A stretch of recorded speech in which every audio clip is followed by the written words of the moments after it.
Good morning.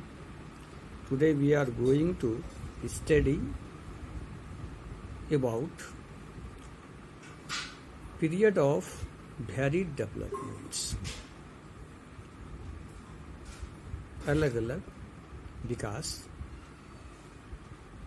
इस किससे अवधि में हुए, आज हम लोग इसके बारे में पढ़ेंगे.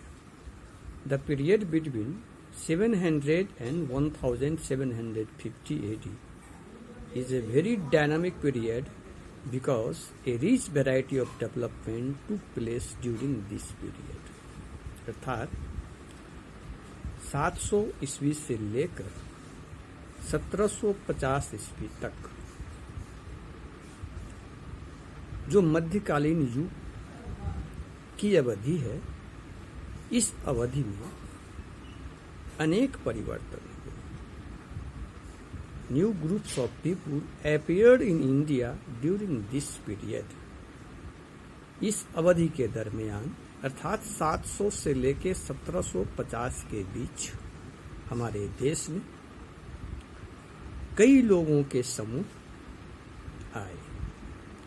This included Turkey, Khilji, Tughlaq, Mughal and Persian who came from outside and the Rajput.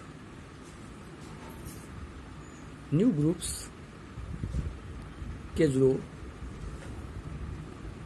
लोग थे, ये तुर्क से आए थे, खिलजी वंश के थे, तुगलक वंश के थे, मुगल वंश के थे और पर्शियन थे. इसके अलावा राजपूत शासक भी हमारे देश में आए. Maratha, Sikh, Jat and Ahoms were indigenous people and became politically important in this period. Maratha, Sikh, Jat, Ahom ये मूल निवासी थे जिनका राजनीतिक महत्व है. Come to second point. In other area also there were new development, new food items like potato, corn and chillies arrived in Indian subcontinent. और जो महत्वपूर्ण स्थान थे, वहां से भी अनेक परिवर्तन हुए. नए नए भोजन के किस्मों का आगमन हुआ. इन किस्मों में आलू, मकई और मिर्ची हमारे देश में दूसरे देश से आए.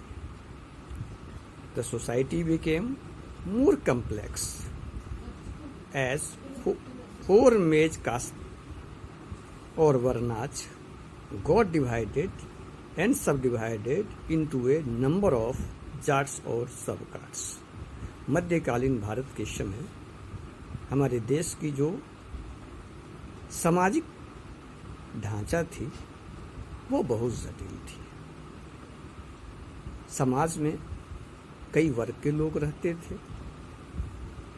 जिन्हें अलग अलग वर्णों के नाम से जाना जाता था और इन्हें अलग अलग भागों में विभाजित किया गया. बहुत सारे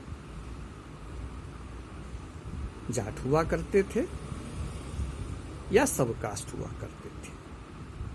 during this period powerful empires came up like Khilji, Tughlaq, Mughal and Cholas. इस अवधि के दरमियान बहुत सारे शक्तिशाली वंशों का उदय हुआ. ये वंश खिलजी वंश थे, तुगलक वंश थे, मुगल वंश थे और चोल वंश थे. Come to the next point. Fourth, important changes took place in religion सामाजिक परिवर्तन के साथ साथ मध्यकालीन भारत में धार्मिक परिवर्तन भी हुए। There was the emergence of Bhakti movement which believed that God can be reached through love and devotion। अर्थात लोगों के विचार में, धार्मिक विचार में नई नई अवधारणाएं आई।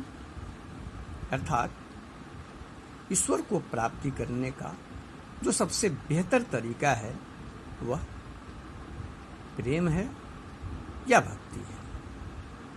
नो एक्सपेंसिव और कॉम्प्लिकेटेड रिचुअल वेयर नीडेड। कोई भी धार्मिक जो अनुष्ठान हुआ करता था वह जटिल नहीं था। The Bhakti movement also respected caste heritage. जो भक्ति आंदोलन का मकसद था जाति से ऊपर उठकर रहना। इन this period the new religion Islam arrived in India in the 7th century। और इसी अवधि में हमारे देश में एक नए धर्म का उदय हुआ जिसे हम लोग इस्लाम धर्म कहते हैं। The new religion based itself on the worship of one god Allah. और यह जो इस्लाम का धर्म था, इस धर्म में लोग एक ईश्वर अल्लाह पर विश्वास करते थे। Before whom all are equal irrespective of social and economic difference। जिनके आगे अल्लाह के सामने सभी लोग समान थे, चाहे वो सामाजिक स्तर हो या वो आर्थिक स्तर हो।